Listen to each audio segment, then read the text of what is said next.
pembelajaran. Ya. Namun sebelum kita melanjutkan materi ini, alangkah baiknya kita mulai kegiatan kita dengan diawali dengan berdoa. Untuk berdoa ini nanti saya mintakan kepada Pak Eko Wisnu Adi, Pak Eko Aditya Wisnu, dan kemudian nanti speakingnya saya mintakan ke Bapak Haji Aka Suparno untuk memberikannya. Untuk berdoa silakan Pak Eko bisa memimpinnya. Baik, bismillahirrahmanirrahim. Assalamualaikum warahmatullahi wabarakatuh. Baik, Bapak-Bapak, untuk memulai kegiatan kita pada siang hari ini, mari sama-sama kita berdoa untuk yang agama Islam, diawali dengan membaca surat Al-Fatihah. Al-Fatihah. Bismillahirrahmanirrahim. Ya karena budaya karena saing di masyarakat Amin ya Allah ya Amin ya Allah ya Allah ya Rahman ya Rahim ya Allah, mudah-mudahan pada kesempatan hari ini kita dilancarkan ya Allah, jadikanlah apa yang kami pelajari hari ini menjadi amal bagi kami dan untuk mencerdaskan anak bangsa ya Allah. Rabbana atina fid dunya hasanah wa fil akhirati hasanah wa qina adzabannar. Subhana rabbika rabbil izzati amma yasifun wa salamun alal mursalin walhamdulillahi rabbil alamin. Assalamualaikum warahmatullahi wabarakatuh. Waalaikumsalam warahmatullahi wabarakatuh. Terima kasih kepada Pak Eko yang telah memimpin doa. Baiklah, untuk selanjutnya kita mulai dengan materi tadi capaian pembelajaran. Ya, sebenarnya capaian pembelajaran atau CP ini sudah ada. Jadi ini hanya istilah pada kurikulum pusat keunggulan. Tapi sebelumnya masalah capaian pembelajaran sudah ada. Oleh istilah lama itu KIKD. Ya, jadi apa-apa yang ingin disampaikan pada pembelajaran. Ya, jadi kalau kita melihat di sini tadi apa itu CP? Apa itu CP? Capaian pembelajaran. Secara sederhananya CP ini bisa didefinisikan sebagai kompetensi pembelajaran yang harus dicapai peserta didik pada setiap tahap. Ya, jadi perkembangan peserta didik untuk setiap mata pelajaran pada satuan pendidikan dasar dan pendidikan menengah. Capaian pembelajaran memuat sekumpulan kompetensi dan lingkup materi yang disusun secara komprehensif. Ya, komprehensifnya. Itu tadi itu caranya. Kemudian yang selanjutnya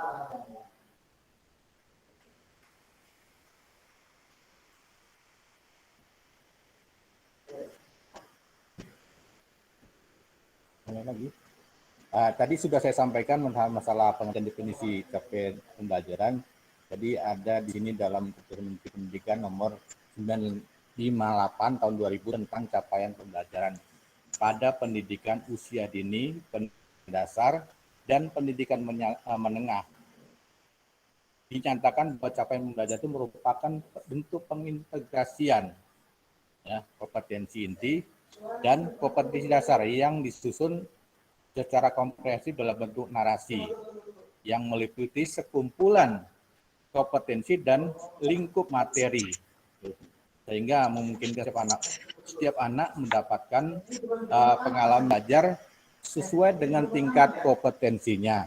Itu menurut keputusan Menteri tahun nomor 958 tahun 2020 ya. Kemudian apa itu tujuan capaian pembelajaran? Jadi tujuan capaian pembelajaran ini sebenarnya ada tujuan capaian pembelajaran pada PAUD ya, yaitu pendidikan anak usia dini. Kemudian ada tujuan capaian pembelajaran pada tingkat SD dan SMA.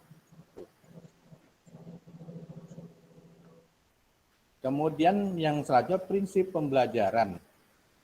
Dalam perumusannya, capaian pembelajaran CP ini memiliki prinsip-prinsip sebagai berikut. Ya, yang pertama ada terukur dan spesifik.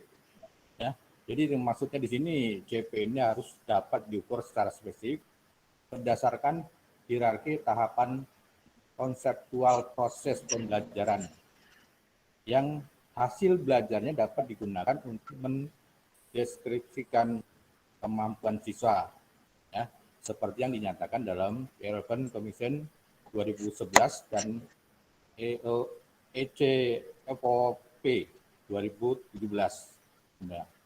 ya, itu.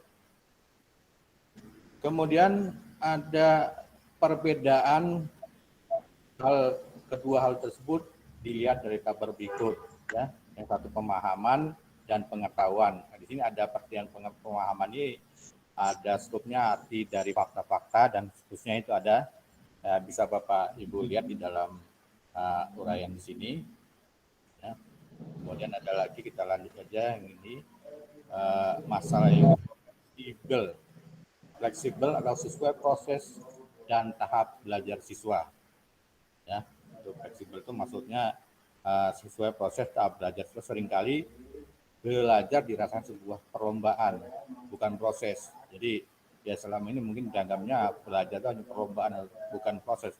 Yang kita harapkan proses, gitu kan. Ya, saya kira itu. Kemudian ada lagi yang selanjutnya rumusan capaian pembelajaran. Ya, rumusan capaian pembelajaran ada bentuk penulisan, format CP di dalam bentuk paragraf, sehingga keterkaitan antara pengetahuan, keterampilan, dan pengetahuan umum terlihat jelas dan utuh sebagai satu kesatuan yang tak terpisahkan dalam pembelajaran dan menggambarkan apa yang dicapai pada peserta didik di akhir pembelajaran. Itu bentuknya, ya. Kemudian yang kedua, integrasi pengetahuan, keterampilan, dan sikap. Ya. Jadi capaian pembelajaran ini merupakan hasil peleburan kompetensi inti dan kompetensi dasar. Ya, jadi integrasi ini hasil kemudian dari peleburan kompetensi inti dan kompetensi dasar yang sudah ada sebenarnya pada kurikulum yang lama. Ya. Dan 3 fase dalam perumusan CP atau capaian pembelajaran. Capaian pembelajaran ini dirumuskan dalam bentuk fase yang menyatakan target capaian untuk rentang waktu yang lebih panjang, ya. Jadi bukan per tahun seperti kurikulum terlebih dahulu, ya. Jadi rentang waktunya panjang. Jadi durasi setiap fase ini dapat berbeda untuk setiap jenjang pendidikan, ya.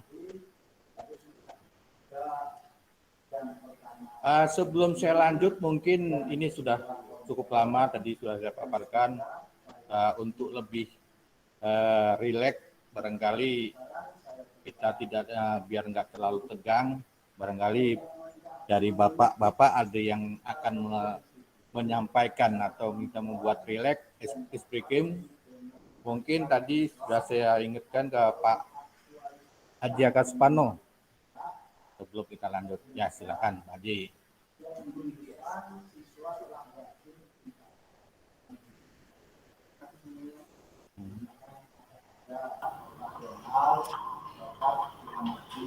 Baiklah Bapak-Bapak dan Ibu-Ibu, saudara-saudara sekalian yang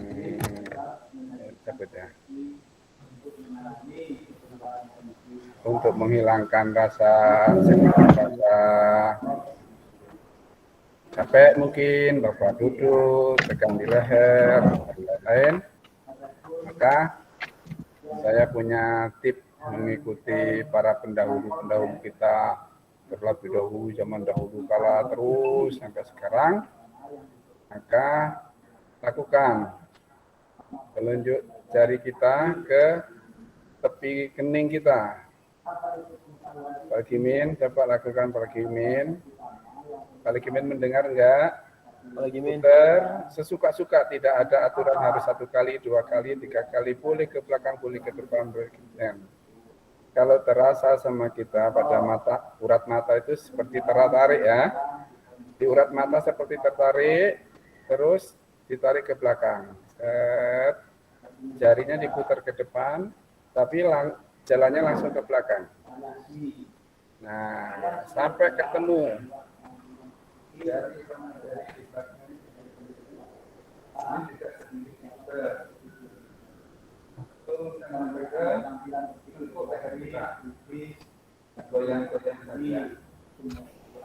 Cukup.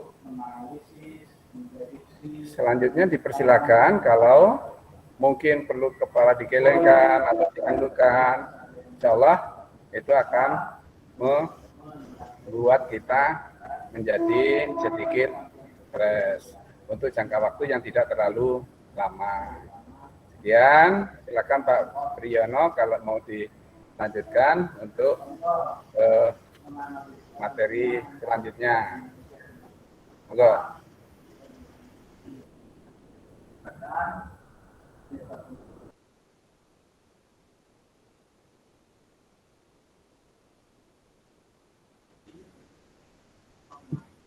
Ya, terima kasih Pak Adi Aka Suparno yang telah memberikan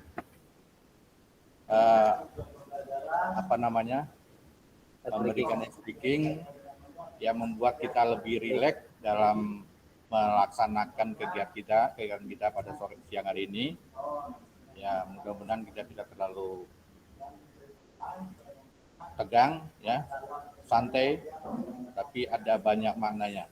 Kemudian dari uraian paparan materi tadi, barangkali ada yang perlu ditanyakan atau sharing kita mungkin dari Bapak-Bapak sekalian. Mungkin Pak Bowo akan menanyakan atau silakan Pak Bowo. Ada kira-kira?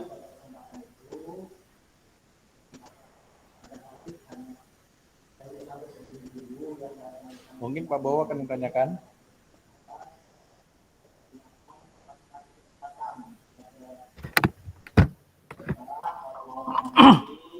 Baik Pak, saya akan coba bertanya. Pertanyaan saya seperti ini Pak. Bagaimana Bapak atau Ibu merumuskan tujuan pembelajaran pada mata pelajaran yang Bapak atau Ibu ampu dalam proses KBM? Mungkin itu Pak pertanyaannya. Oh iya, terima kasih Pak Bowo. Ya, jadi dari pertanyaan dari Pak Bowo, bagaimana Bapak Ibu merumuskan tujuan pembelajaran? Ya, jadi di sini caranya kita harus mengenali dulu karakteristik peserta didik dahulu, ya. Kemudian kita mengambil langkah-langkah selanjutnya, ya, untuk merumuskan apa tujuan pembelajaran, kemudian memilih, ya, kemudian setelah itu memilih materi ajar, strategi, model, kemudian metode serta media yang akan digunakan dalam proses KBN atau kegiatan belajar mengajar, ya. Jadi itu dari jawaban pertanyaan yang disampaikan oleh Pak Bowo. Mudah-mudahan ini bisa dipahami. Saya kira itu Pak Bowo. Ya, baik Pak, terima kasih atas jawabannya Pak.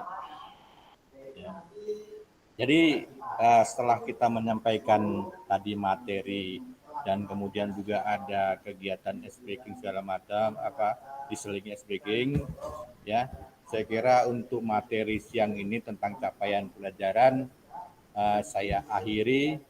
Mudah-mudahan pada kesempatan lain kita dapat berdiskusi kembali tentang materi-materi pembelajaran ini, karena memang di dalam materi pembelajaran ini materi yang cukup baru, ya, banyak tantangan atau yang ilmu yang harus kita gali, ya. Mudah-mudahan dari pembelajaran ini banyak masukan dan sharing kita yang menambah wawasan tentang sekolah unggulan atau pusat keunggulan. Saya kira dari saya cukup sekian. Saya akhiri kegiatan sore ini dengan mengucap alhamdulillah. Kita akhiri, ya. Alhamdulillahirabbil alamin.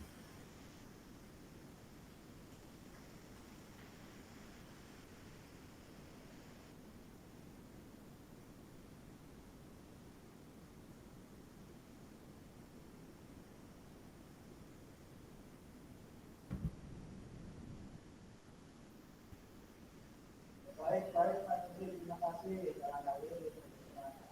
Hari ini